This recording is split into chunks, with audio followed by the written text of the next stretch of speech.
Olá pessoal, a gente vai dar continuidade às nossas aulas e hoje a gente vai discutir sobre classes sociais e consciência de classe. O objetivo da aula é que a gente possa discutir e aprofundar como o sentimento de pertencimento de classe, como reconhecimento enquanto condição de explorado ou condição de proprietário dos bens de produção e, consequentemente, explorador do trabalho alheio, vão possibilitar as divergências e os conflitos dentro da sociedade entre ideologias diferenciadas, ideologia da classe trabalhadora e ideologia burguesa, e inclusive que vai reverberar na intervenção do Estado, enquanto mediador dessas duas classes sociais. Porque o trabalhador insatisfeito com a sua situação de explorado e de pauperização, ele vai começar a lutar. E esse Estado, para garantir uma harmonia social, para garantir uma coesão social, ele vai intervir, inclusive para promover a perpetuação do sistema do capital. Por isso é importante compreender sobre pertencimento de classe, mas mais do que isso, sobre essa consciência, né? Se eu me reconheço enquanto classe trabalhadora, mas também reconheço e vou agir em defesa dessa classe trabalhadora. É o que a gente vai trabalhar hoje, tá certo? Então é importante que depois vocês tenham em mãos os slides 3, que vai ser do qual a gente vai tratar sobre essa aula aqui, sobre esse vídeo, tá certo? Então, iniciando a nossa conversa, certo? A gente precisa entender que existe o sistema do capital e o capitalismo. O sistema do capital é a forma de organização do modo de produção, onde a gente tem a maioria produzindo e uma pequena parte se apropriando dessa produção. O sistema do capital, ele é hierarquizado, ele é desigual, tá certo? Enquanto esse é um modo de produção, um sistema de organização dessa produção humana. Enquanto o capitalismo, ele está mais relacionado à questão política e ideológica. Por isso que a gente diz também que em sociedades do socialismo real, a gente não rompeu com o sistema do capital. Porque mesmo que o sistema político e ideológico fosse socialismo, a gente tinha ainda um sistema do capital influenciando as relações de trabalho, as relações de produção. Então é por isso que, mesmo tendo politicamente, ideologicamente, um sistema considerado igualitário e justo, que é o socialismo, eu ainda tenho um modo de produção desigual, certo? E aí o capitalismo, ele também é esse sistema ideológico, né, político, que vai possibilitar a permanência do sistema do capital, tá certo? Então, e o que é esse capital? O capital, ele tem duas perspectivas. Ele tanto onde tem uma dimensão econômica, que é isso que eu coloquei para vocês, que é a produção da mais-valia. Mais-valia é todo aquele trabalho não pago.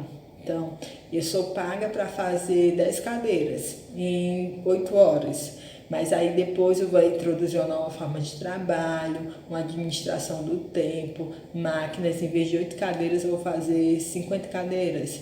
Eu precisaria só construir 8 para pagar meu salário e para garantir o retorno dos meios de produção investidos pelo capitalista. Mas essas 42 cadeiras que me foram obrigadas a construir mais, isso aqui vai ser a mais-valia, que ao ser vendida se transforma em lucro. E aí a ideia de que é a própria mercadoria que gera riqueza. Na verdade, é esse trabalho não pago que gera a riqueza do capitalista, tá certo? Então, na dimensão econômica, na determinação econômica do capital, a gente tem a produção da mais-valia pelo trabalhador por meio da sua venda de força de trabalho. O trabalhador se torna uma mercadoria também, um objeto. E tudo que ele produz naquele momento, certo? Enquanto ele vende sua força de trabalho, não pertence a ele. Não pertence a ele no sentido de que ele não determina quanto é que ele vai fazer, por quanto ele vai fazer, em que tempo ele vai fazer e de que modo ele vai fazer. Quem determina isso é o capitalista, tá certo? Então, por isso que é um trabalho alienado. Eu sou alheio a tudo, só sou uma máquina que vou lá fazer as coisas. Só que no caso, nós somos uma máquina, nós somos uma mercadoria especial, porque nós geramos valor, nós geramos o valor do produto. não é o produto em si, mas é o trabalho que foi colocado nele que gera valor e onde é extraída mais valia. Além do mais, o capital ele tem outro aspecto, outra perspectiva, que é a relação social, que é a compra e venda da força de trabalho pelo proprietário dos meios de produção, que é a relação de exploração, ou seja, é uma relação social no sentido de que eu tenho um dominado e um dominador. O capital ele é desigual, diferente, e por que é que ele é considerado um dos sistemas mais desiguais? Porque para eu ter o mais rico, eu tenho que ter uma pessoa muito, muito pobre, pauperizada. Pobreza sempre existiu, tá certo? Mas a única condição de pauperização, no sentido de que a gente tem acesso a melhores condições de vida, mas não consegue viver, é porque para eu ter o mais rico, eu tenho que ter o mais pauperizado, ou seja, a gente chegou num momento da humanidade que a gente poderia trabalhar menos, que a gente poderia ter condições de vida bem melhores do que no período medieval, no período escravocrata, no período antigo. Por que a gente não tem? Porque é um sistema desigual, tá certo? A pobreza no período medieval era a pobreza da limitação da natureza, do homem diante da natureza. A pobreza no sistema capitalista é fruto do egoísmo humano, do individualismo, tá certo? Não que nos outros períodos não houvesse desigualdade, havia sim. As castas eram uma forma de desigualdade. Nobre, plebeu, né? No caso do período antigo, Grécia e Roma, cidadão, não cidadão, no período escravagista, os escravos, os senhores. Então sempre houve desigualdade e pobreza. A questão é que no capitalismo ela é amplificada pela própria organização e modo de produzir, pela determinação econômica do capital, tá certo? E aí o que é que a gente tem também? A gente tem a concepção de que trabalho é algo ontológico. Todo mundo precisa trabalhar, porque o trabalho é uma condição humana, no sentido de que é aquilo que nos torna humano, certo? Claro que cada um vai trabalhar na sua medida, tá certo? O trabalho é uma das atividades humanas. Quais são as outras atividades? A arte, a interação, tá certo? A cultura, a política, são atividades humanas, mas qual é aquela atividade que é central, que é ontológica? É o trabalho. Por quê? É o trabalho que produz o novo, no sentido de que é ele que produz possibilidade de relação, de mediação com a natureza. Vocês também vão conhecer o que é processo de mediação, os instrumentos, seja eles da natureza, seja eles quais sejam, né? Ou, por exemplo, aqui o celular é um instrumento para mim, ele é um meio de mediação, que possibilita a interação com vocês, tá certo? Então, esse meio de interação aqui é fruto do trabalho. Esse momento que eu falo com vocês, eu estou trabalhando, tendo como mediação o uso da tecnologia, a própria internet, certo? Então, esses são os processos de mediação, né? Eu vou usar a linguagem, que é o meu de trabalho principal do assistente social, né? Eu vou usar o meu conhecimento e vou usar também os instrumentos mais físicos, né? Mais concretos, no sentido de que são palpáveis, tá certo? Então, o trabalho, ele é capaz de produzir um novo, ele é capaz de produzir algo que não existia anteriormente na humanidade, por isso que ele é considerado ontológico, porque a partir do momento que a gente trabalha, a gente transforma a natureza para suprir nossas necessidades e a gente se transforma também, porque esse trabalho ele nos possibilita outra forma de ver o mundo, certo? Desde o primeiro homem que foi lá, pegou a madeira e transformou junto de uma pedra num machado, até hoje quando o homem pega um minério também e transforma num chip. Certo? Então, tudo isso é trabalho, é transformação da natureza, né? No qual o homem também se transforma. Ele também é histórico, porque para o homem hoje pegar um minério e construir um chip, é porque algum dia ele foi capaz de pegar um pedaço de madeira e uma pedra, que são objetos inanimados do reino mineral, e transformou, no caso o pedaço de madeira é do reino vegetal, mas transformou num instrumento. Então, é essa capacidade do homem de transmitir conhecimento ao longo de gerações que dá também o caráter histórico do trabalho. Portanto, também a gente pode inferir que todo trabalho é coletivo. Quando a gente trabalha, a partir do momento que a gente externaliza o objeto, ele não é mais nosso, ele já é da humanidade. A partir do momento que eu estou falando com vocês, o meu conhecimento, o meu trabalho não é mais só meu. Ele também é de vocês. Da mesma forma, os autores que eu li para estar falando hoje com vocês, tá certo? Então, o trabalho é coletivo e ele é histórico. Outra característica do trabalho é que ele é teleológico, ou seja, eu tenho como ser humano, nós somos animais racionais. Diferente dos outros animais, nós temos a capacidade de pensar e de pensar sobre o que nós pensamos. Se a gente é capaz também de fazer reflexão, ou seja, o trabalho é teleológico porque a gente consegue pensar previamente o que é que a gente vai fazer. Eu olho para o celular, olho para os slides, tenho meu conhecimento e consigo articular esses 3 instrumentos e pensar o quê?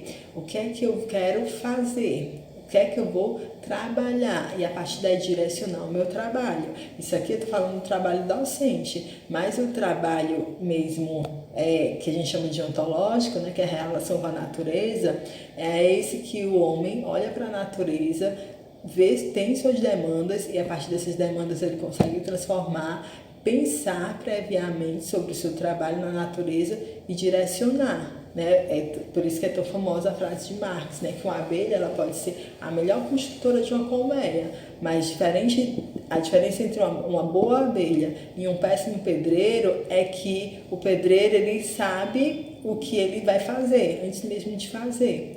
A abelha não, ela faz por instinto, certo?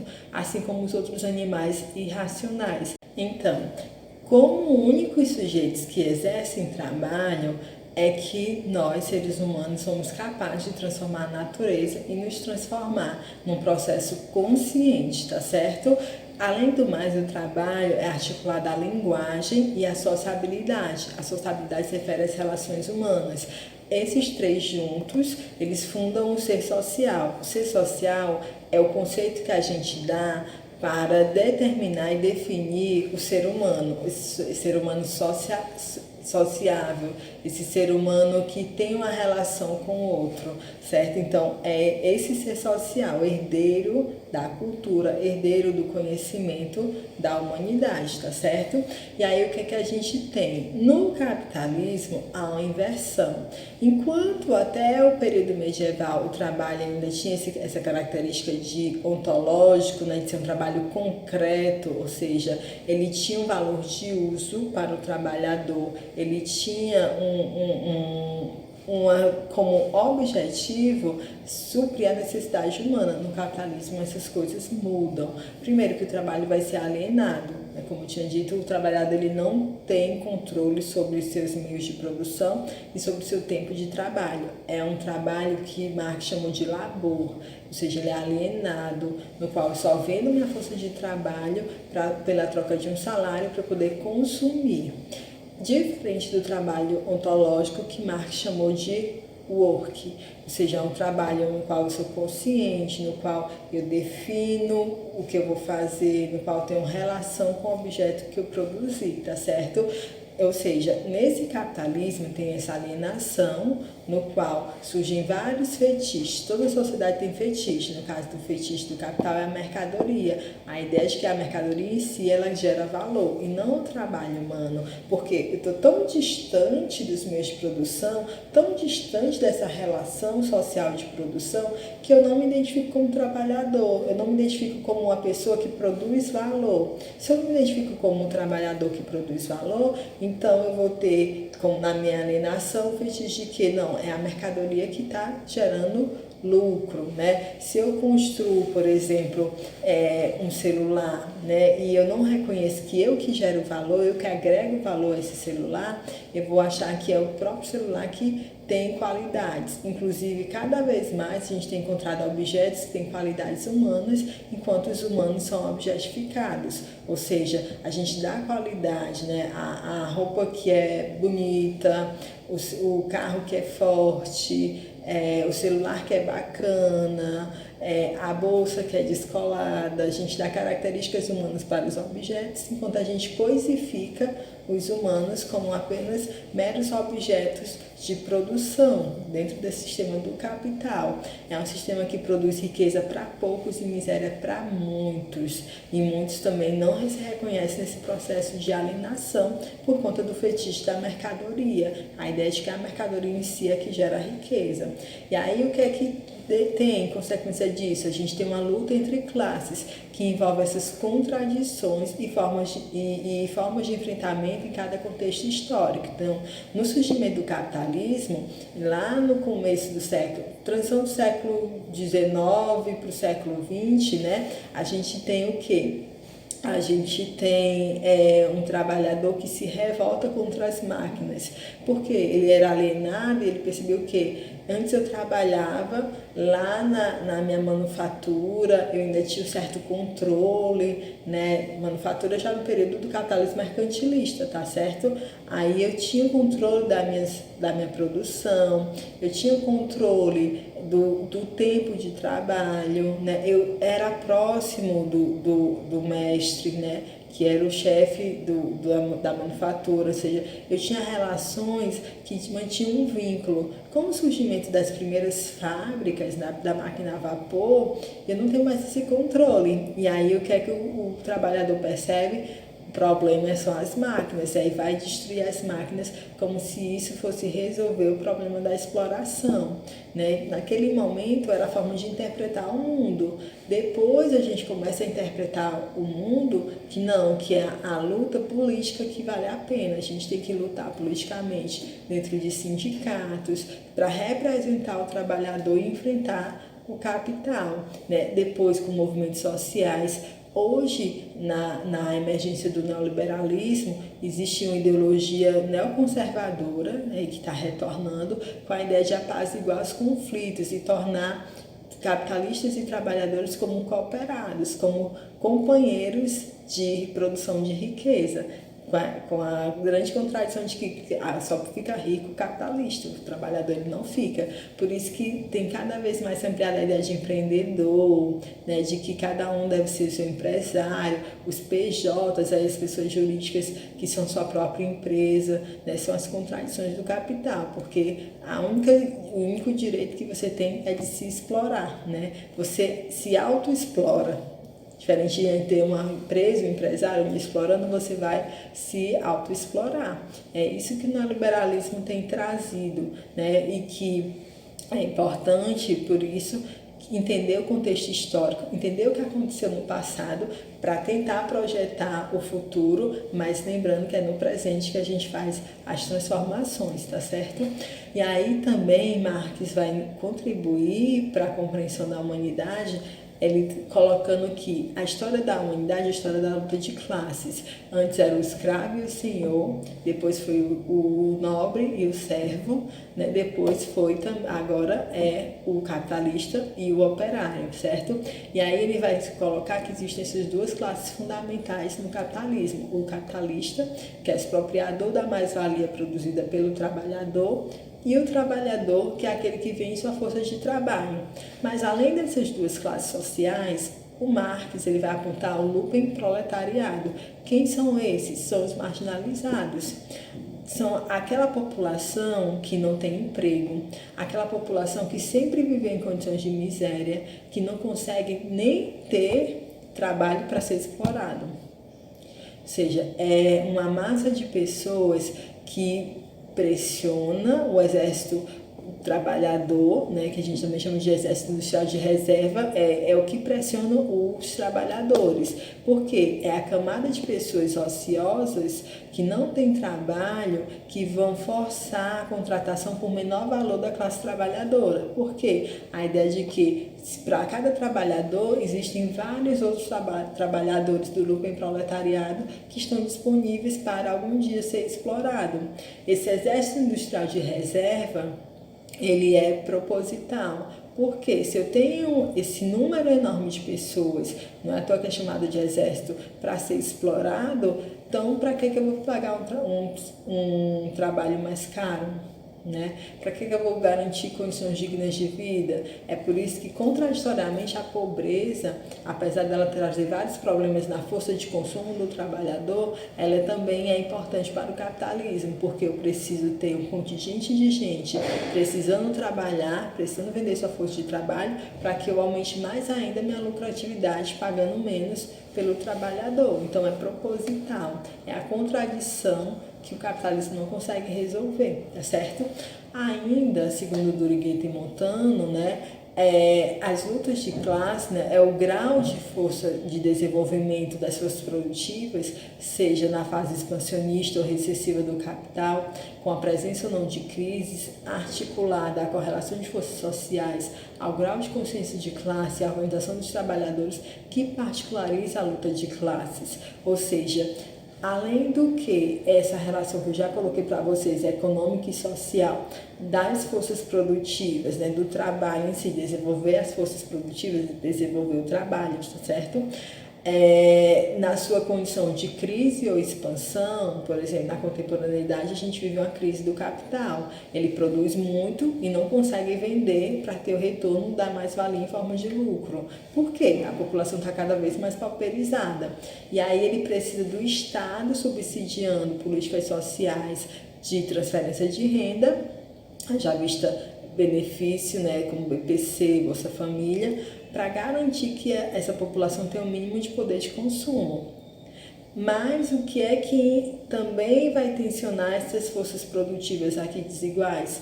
É o grau de consciência de classe. Se eu tenho um povo que se reconhece como trabalhador, se reconhece como explorado, eu vou querer garantir o direito ao trabalho, trabalho digno. Não é um trabalho que explore, não é um trabalho alienado, é um trabalho digno que consiga manter minha vida. Não é sobrevivência, é vida. Tá certo? Para que eu possa acessar o que há de melhor na humanidade. Como não é possível, a gente tem, nesse momento, que ter políticas de transferência de renda, porque senão as pessoas vão morrer de fome, e a fome não espera, certo? Então, mas é a capacidade da classe trabalhadora de entender como essas forças produtivas se relacionam e a sua consciência que vai possibilitar uma luta de classes, ou seja, uma luta para contestar esse sistema do capital, para construir uma nova sociabilidade. Qual vai ser essa sociabilidade? A gente ainda não chegou lá, né? Dentro da perspectiva marxista, a gente acredita que vai ser o socialismo e depois o comunismo. Pode ser que surjam outras formas de sociabilidade aí, mas que a gente ainda não planeja. Que a classe trabalhadora deve lutar é pela justiça social e pela igualdade, ou seja, para que ela não seja explorada, tá certo? E aí, a Dorigueta e Montano vão apontar que existem inicialmente dois tipos de lutas, né? A luta revolucionária, que é aquela que propõe uma socialidade justa e igualitária, que tem viés político, ou seja, defende a superação do modo de produção capitalista, não só do capitalismo, mas do sistema do capital, tá certo? Ou seja, desse sistema desigual, explorador, que requer a consciência de classe, inclui também os trabalhadores, os partidos e os intelectuais orgânicos. Quem são os intelectuais orgânicos? São as pessoas que pensam sobre essa conjuntura, sobre esse contexto, em favor ou não da classe trabalhadora. A gente também tem intelectual orgânico na burguesia. Orgânico aqui tem relação ao organismo, à sociedade, tá certo? E temos também a luta sindical, que ela pode ser reivindicatória ou reformista. O que é essa reivindicatória? É aquela luta sindical dentro dos sindicatos, né, a partir do reconhecimento na chão de fábrica dos trabalhadores de que é preciso mudar o sistema. Ou ela pode ser só reformista, não, vou garantir aqui só a redução da jornada de trabalho, que hoje a gente já sabe que é uma falácia. Eu posso reduzir o tempo de trabalho, mas posso não reduzir a exploração, certo? Como? Aperfeiçoando os meios de exploração com as máquinas, certo? Ou a organização do tempo. Né? Então, reduzir a jornada de trabalho não é garantia de menos exploração, pode ser, ao contrário, mais exploração. Também essa reformista por benefícios, por salários maiores, ou seja, algo provisório, não resolve o problema da exploração. tem viés econômico, ou seja, trazer melhorias para a classe trabalhadora, e é a síntese da articulação de trabalhadores para se contrapor a determinada situação de exploração. Por exemplo, a greve dos petroleiros, a greve dos motoristas de ônibus, a greve dos policiais, ou seja, algo mais pontual, mais corporativo algumas vezes até, porque a gente ainda não conseguiu construir um sindicato para todos os trabalhadores, certo? E tem como as internacionais pensaram. As internacionais eram movimentações políticas de união da classe trabalhadora no mundo, né? A gente teve 4 internacionais. Tem como também atores os próprios trabalhadores lutando por si e pelos seus direitos.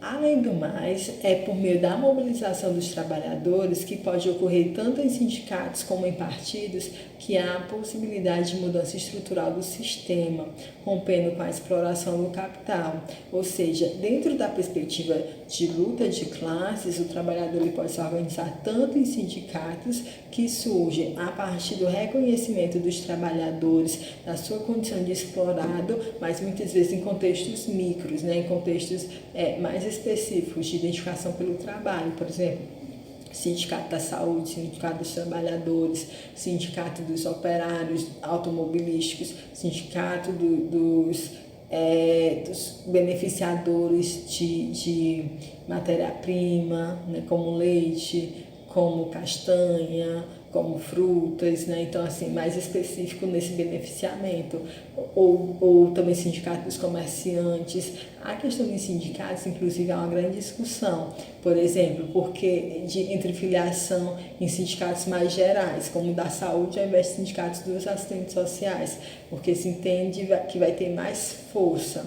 Mas também, em contradição, a gente tem menos defesa peculiar da nossa profissão. É por isso que muitos sindicatos de assistentes sociais ainda não estão fortalecidos, porque há essa perspectiva de adesão a sindicatos maiores, onde a gente tenha mais poder de luta, né? Mas que não trata tão bem as peculiaridades das profissões, tá certo? Outra forma de mobilização da classe trabalhadora são os partidos, e obviamente aqui que são os partidos de esquerda, que são quem de fato defende a sociedade justa e igualitária. Não é questão de bom ou mal, gente, mas é de fato de identificação de classe. Partidos de direita, eles vão defender a continuidade do capitalismo, vão defender que cada indivíduo, por suas próprias capacidades, pode crescer, independente das oportunidades. Então, um partido de direita, ele não vai estar atrelado à luta de classes. No máximo, os partidos da social-democracia, que são ditos como centro-direita, aí, eles vão defender um apaziguamento da desigualdade, ou seja, garantir o mínimo possível de igualdade para que as pessoas possam continuar trabalhando e consumindo. Ou seja, eu vou garantir ali uma condição de vida um pouco mais digna para que esse sujeito consiga se reproduzir no capital. Ou seja, não é uma perspectiva crítica de combate à desigualdade em si, tá certo? E aí é que a gente falou tanto de classe, mas o que é essa consciência de classe, né? Consciência de classe é essa percepção do trabalhador sobre sua condição de explorado, ou de pertencimento a determinada classe. Por exemplo, se você acorda todo dia para trabalhar, se você precisa de salário para sobreviver, se você surgiu um imprevisto, você não tem como se manter, se você só tem sua força de trabalho para ganhar dinheiro, você é trabalhador. Certo? Ah, mas eu ganho 10 mil reais. Você continua sendo trabalhador, tá certo? Agora, se você investe na Bolsa de Valores, se você tem capital é o dinheiro que você vai iniciar qualquer negociação, né? Qualquer empreendimento. Se você tem capital para poder gerir uma indústria, gerir um comércio, gerir uma empresa, se você é detentor de meios de produção, aí você é capitalista. Então, eu acredito que quase, assim, é impossível, né? Ou talvez só tenha pouquíssimos de vocês que estão me assistindo que têm poder de produzir uma empresa, né? Tem capital para produzir uma empresa. Eu não estou falando daquele empresário que pediu emprestado no banco para construir sua empresa, não, tá certo? Ele é o que a gente diz que ainda é indefinido. Ele nem é capitalista, mas também não é classe trabalhadora, porque o capitalismo se complexificou de uma forma que nem Marx poderia perceber o crescimento tão exacerbado da classe média, né? Porque se o capitalismo não se transformasse tanto, o que seria mesmo trabalhadores explorados e capitalistas. Mas a sociedade, a forma de exploração nessa sociedade do capital, ela é diversa. Então, tem uns que vão ser mais explorados do que outros. Por exemplo, a pessoa que trabalha na limpeza da faculdade, ela é muito mais explorada porque ela tem menos direitos trabalhistas ou o vínculo é mais frágil, ou porque sua força de trabalho é considerada de menor valor do que um professor. Então, assim, a gente tem diferentes formas de exploração. Um enfermeiro, ele vai ser mais explorado do que um médico, porque o médico ainda tem um poder de renda maior do que o enfermeiro. Não quer dizer que os mesmos não passem pelos mesmos constrangimentos da precarização do trabalho e da exploração do trabalho, tá certo? Então, é importante lembrar, capitalista é quem tem capital. Capital seja de herança, capital seja que ele criou. Se você depende de salário, você é trabalhador, certo? Mesmo que você pague seu próprio salário, certo? Que é o discurso agora do empreendedorismo. Mesmo que você pague seu próprio salário, você é trabalhador, só que você está se autoexplorando, tá certo? Que são, por exemplo, gerentes de bancos, aqueles representantes do governo ou os empreendedores, são pessoas que Marx não poderia prever no século que ele viveu. Isso é consequência das transformações do capitalismo, esse surgimento de trabalhadores que não tem um capitalista em si para lhe explorar, mas que mesmo assim não possuem capital para sobreviver, precisam vender sua força de trabalho, certo? Então, se você vende força de trabalho por um salário, você é trabalhador, certo? Mas isso não é para a gente ficar triste, isso é para a gente poder tomar consciência de classe e poder lutar por condições melhores, tá certo? E aí é o que a gente chama de consciência de classe em si, ou seja, é o reconhecimento daquela população cuja condição social corresponde a determinado lugar e papel no processo produtivo, diferente do que é classe para si. Ou seja, enquanto classe em si eu me reconheço pertencendo àquela classe, e classe para si é quando eu começo a me organizar para lutar pelos direitos da minha classe social, certo? Olha que interessante, que belo, né? No plano da estética.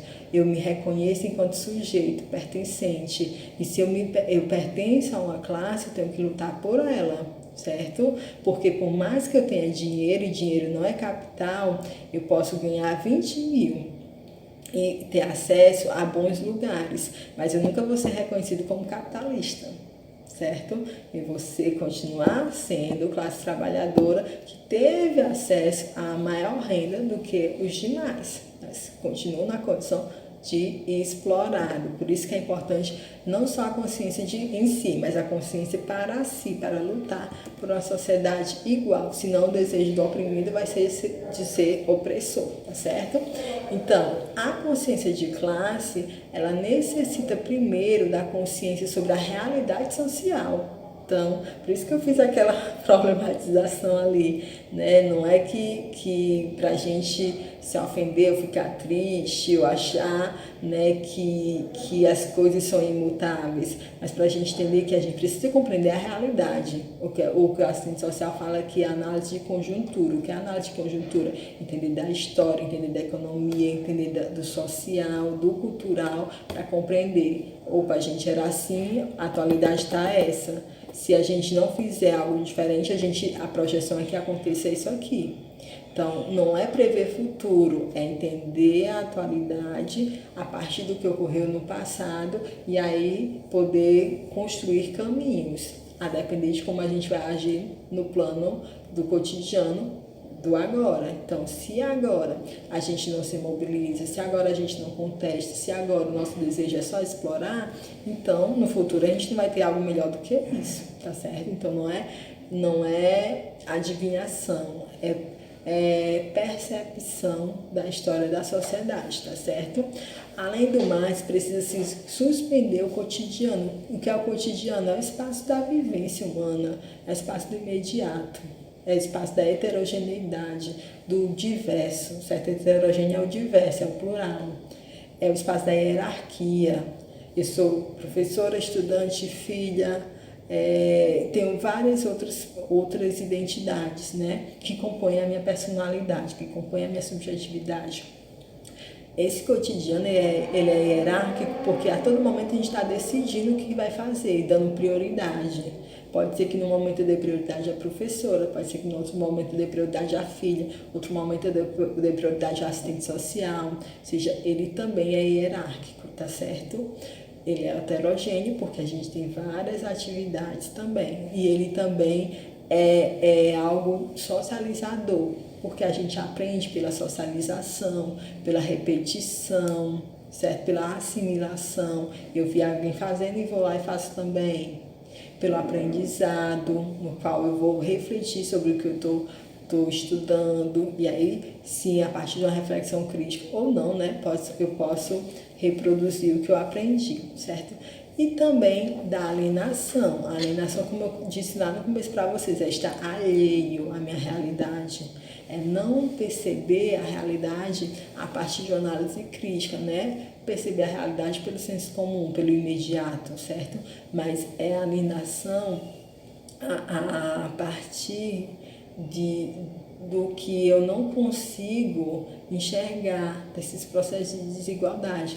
Por isso que a consciência de classe necessita da suspensão do cotidiano, dessa alienação e de uma consciência sobre a realidade social. Para que, em posse dessas questões, eu possa realizar a catarse. A catarse, no termo gramsciano, é o processo no qual eu suspendo esse cotidiano, eu estou aqui no cotidiano. O cotidiano ele é imediato, ele é alienado, ele é acrítico. A partir do momento que eu questiono esse cotidiano, eu me elevo para o ser humano genérico. O que é esse ser humano genérico? É a humanidade, é tudo que a humanidade produziu de mais crítico. Então, eu me elevo para esse ser humano genérico, por meio da catarse, que é um processo de reflexão. Consequentemente, eu atinjo a ética, atingir como modo de dizer, tá certo? No plano do cotidiano, a gente vivencia a moral. O que é a moral são os costumes e hábitos reproduzidos durante a história. A ética, ela não presume bem ou mal. A ética é o que é bom para todos. Diferente da moral, que é bom e mal, a ética é o bem para todos, independe do contexto histórico. O que é certo, o que é bom para todos, é bom para todos. Diferente da moral, que pode ser modificada. Por exemplo, o casamento, o divórcio. Por exemplo, antigamente o casamento era só com uma pessoa e pronto. Hoje a gente já tem o divórcio, né? A questão das mães solo, né? Se bem que sempre existiu, mas hoje é bem mais aceito, né? Se compreende que as mães solo, né, que são mulheres que cuidam de seus filhos sozinhas, tem todo um contexto aí de abandono, de desigualdade econômica que permeia essa condição da mulher, tá certo? Então, a moral ela pode ser modificada, tá bom? Ainda também, a luta de classes pressupõe o reconhecimento da alienação no processo produtivo, a coisificação do ser humano, ou seja, a transformação do homem como um objeto que vende sua força de trabalho para ser consumida pelo capitalista e a partir daí ele possa ganhar salário para sobreviver, enquanto o capitalista vai vender a mais-valia e vai ganhar lucro, certo?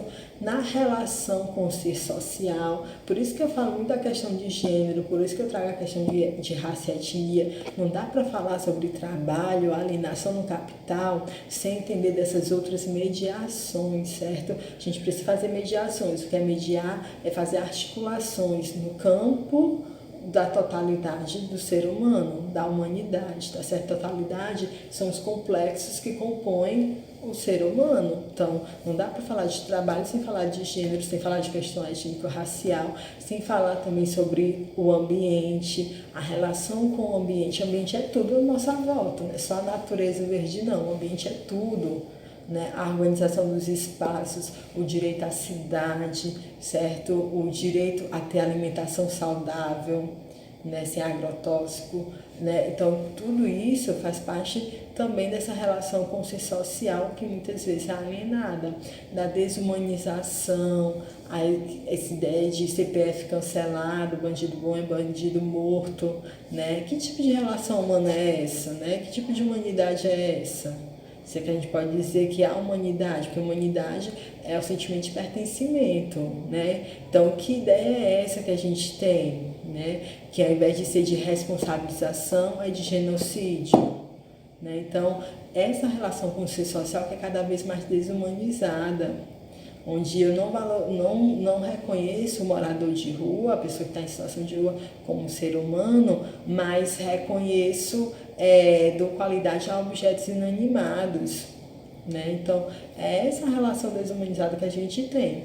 E na relação também do trabalhador com o seu produto, que é a expropriação da mais-valia do trabalhador, que é o que a gente tem cada vez mais sendo recorrente na nossa sociedade. Cada vez mais se aperfeiçoam as formas de exploração. É por isso que o trabalhador ele tem que lutar, certo? E dentro dessas lutas, a gente tem o sindicato, como eu citei. O sindicato ele pode ter várias vertentes. Aqui no livro, a Dorigueto e o Gon, a Dorigueto e o Montano, eles apontam 4 tipos de lutas dentro do sindicato, que são movimentos sociais sindicais: o anarquista, o reformista, o corporativista e o comunista. Quais são as características? O anarquista ele propõe uma ação violenta e a greve dos trabalhadores. Também propõe a abolição do Estado. Né? Os principais autores é o Sorel, o Labriola, e o Bakunin, né? Vou falar assim que é o brasileiro, tá certo? Aportuguesado. Assim como a gente tem o reformista, que defende a ação dentro do modo de produção capitalista, defende também a relação de consciência entre trabalhadores e capitalistas. Né? Esse é um tipo de sindicato muito norte-americano e inglês, ou seja, de consensuar a luta de classe, só quer melhorias pontuais dentro do sistema. Já o corporativista, ele defende uma ação dentro do modo de produção capitalista, a dependência do Estado e o fascismo, ou seja, para quem acha que fascismo é de esquerda, não é, certo? Porque, na verdade, é a incorporação, a ideia de consenso entre Estado e trabalhadores. Então, aqui é um sindicato muito mais pelego, no sentido de que é um Estado que vai atuar dentro do que o governante propõe. Por isso que tem a dependência do Estado, por isso que não visa romper com o sistema do capital e tem uma relação dessa, que é o fascismo, que é de desigualdade. E, por fim, a gente tem o comunista, o movimento sindical comunista, que é a ação por meio da luta no plano econômico, que deve para alcançar a consciência de classe e a luta política, ou seja, eu tenho, no primeiro momento, o viés de melhoria dentro do sistema do capital, mas para que eu saia desse sistema, que é a luta política, tá certo? Assim como também buscam a construção de uma sociabilidade justa e igualitária, e tem como referência Karl Marx, Engels e Lenin, tá certo? Ou seja, é uma ideia de superação desse sistema. Como a gente falou, os sindicatos eles surgem como um instrumento de reivindicação a partir da identificação das condições de vida, derivando em uma ação grupal reivindicatória, contudo sem superar a esfera do próprio capital.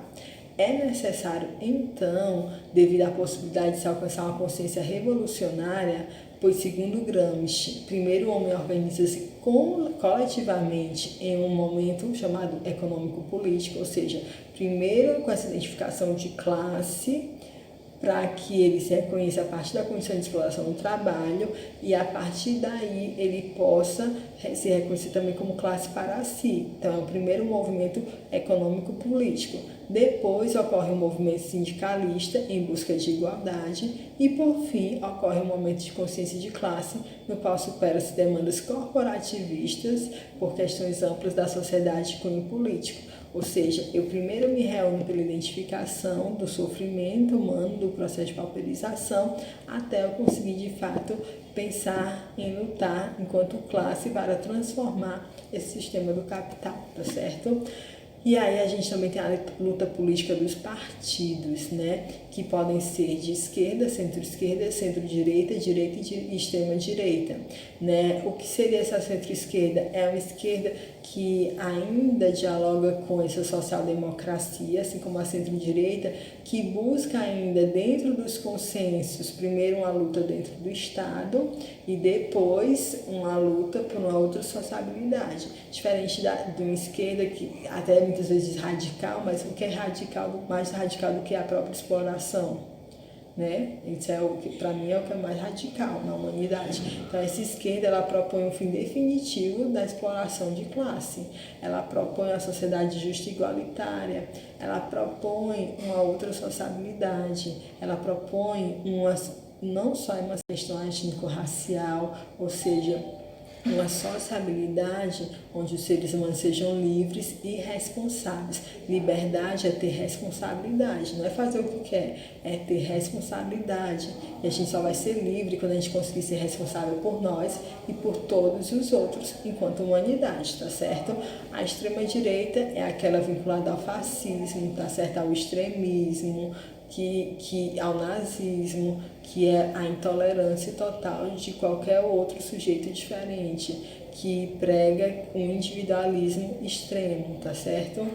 E aí, cada um desses tipos de partidos também vão ter linhas de pensamento. O anarquismo, né, que defende o fim do Estado, né, o comunismo, que defende o fim do Estado, mas também com relações de solidariedade entre os homens, o socialismo, a social-democracia, que não é a mesma coisa de socialismo, tá certo? Social-democracia ainda é capitalismo, o liberalismo e o conservadorismo. O liberal é um sujeito que defende um progresso da humanidade, ele defende o desenvolvimento das forças produtivas. O problema é que ele defende que cada sujeito lute por si próprio, mesmo que ele não tenha condições para fazer isso, né? E aí se exclui pessoas com deficiência, se exclui idosos, se exclui populações historicamente marginalizadas. Por isso que até hoje as pessoas não aceitam bem a política de cotas, que é uma política compensatória devido a essa desigualdade dessa sociedade, que é histórica.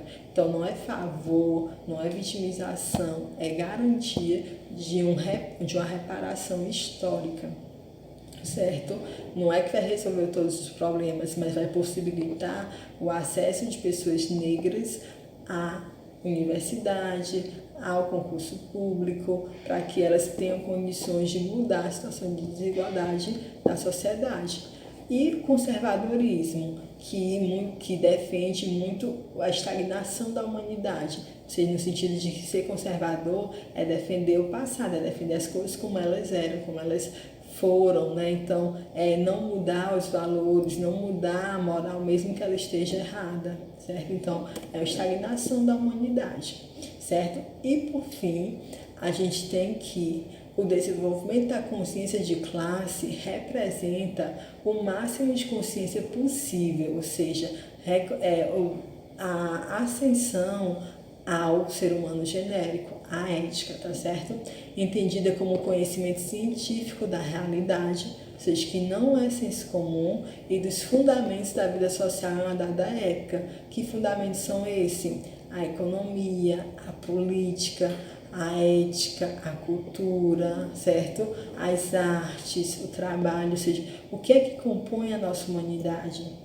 Com o desenvolvimento da perspectiva da teoria marxista e com sua subsequente compreensão das leis, da estrutura e da dinâmica do modo de produção capitalista, ou seja, Marx, ao compreender, né, como funciona, quais são as leis que vão gerir esse sistema do capital, né, como é que ele se organiza para explorar a força de trabalho, dos fundamentos da contradição capital-trabalho, dessa exploração, das lutas de classe, já não é possível a consciência de classe que não incorpore tais categorias, ou seja, A gente só vai conseguir realmente se reconhecer enquanto trabalhador quando de fato a gente entender como é que esse modo de produção está estabelecido, como é que eu consigo extrair mais valia desse trabalhador, não para reproduzir o sistema do capital, mas para romper com ele, a partir do que eu disse, do rompimento político, ou seja,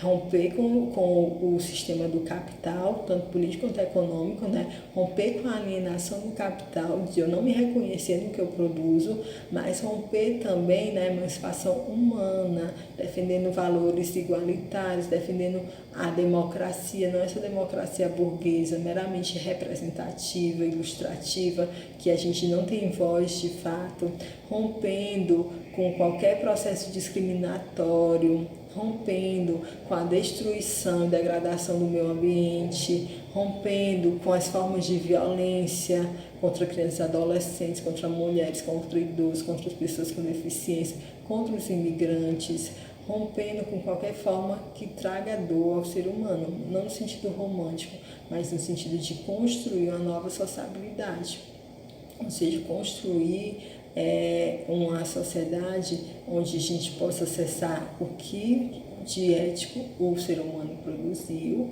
e consiga ter laços de solidariedade, não aquele da solidariedade de um sentido de ser da filantropia, no sentido de ser bom, mas porque tem alguém que vai me observar e eu vou ganhar algo em cima, mas no sentido de ser solidário, por reconhecer no outro humanidade, tá certo?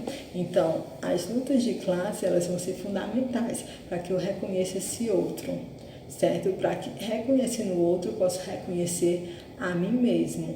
Essas lutas de classes, elas vão poder ser sindicais, né? Dentro dos movimentos sociais trabalhistas podem ser sindicais e podem também estar dentro dos partidos, que é a luta mais política, ou também junto de movimentos sociais populares, aqueles que defendem perspectivas críticas e de outra sociabilidade, como movimentos urbanos, como movimentos sociais do campo, que buscam uma nova sociabilidade. O assistente social, ele tem que compreender desse sistema do capital e dessas contradições e principalmente dessa luta de classe, porque nós também somos trabalhadores. Nós também somos explorados, tá certo? Nós somos explorados, claro que diferente do nível dos demais trabalhadores, mas nós também, dentro dessa sociedade e dentro da expansão do capitalismo, né, daquela condição inicial do trabalho ontológico versus o trabalho abstrato, né, esse trabalho alienado, nós também somos considerados trabalhadores e somos explorados. É por isso que a gente tem que ter uma visão crítica das coisas, da sociedade, para que a gente também intervenha de forma crítica, competente, certo? E em defesa da classe trabalhadora.